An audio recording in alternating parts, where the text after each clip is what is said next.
Hello po sa inyong lahat na makakapanood nitong video na to. Dito po ay ituturo ko sa inyo kung saan yung mga dapat na nilalagyan natin ng langis na part nitong ating jockey machine. Sa may mga jockey machine dyan.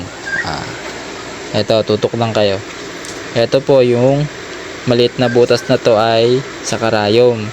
Diyan, lagyan lang natin ng kahit konti lang, patakan nyo lang ng kahit konti, pwede na yun para iwas pakat yung ating karayom. Ayan na, kahit konti lang, buhusan nyo lang kahit konti para maiwas lang siya sa pagpakat.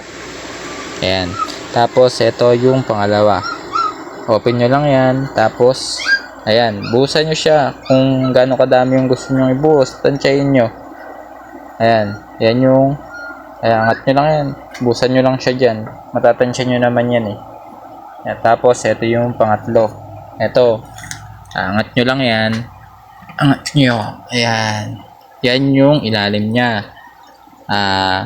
Yan namang ilalim na yan. Kailangan, huwag nyo hayaan na matuyo. Lagyan nyo siya kahit 1 litro. Ayan, matagal nyo nang uubusin yun. 1 litro na yun. Isang boting langis nya pang sewing machine. Ayan po, sana makatulong po itong video na to para sa mga bagong mga mananahi dyan, para sa ating mga bagong viewers na mga nagtatahi din na tulad ko. Ayan, sana po itong video na to ay makatulong sa inyo. Patuloy po sana nating subaybayan ang aking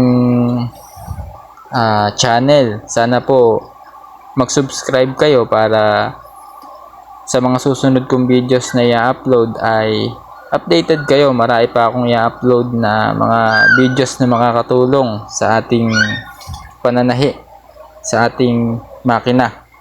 Madami pa po akong ilalabas na mga videos na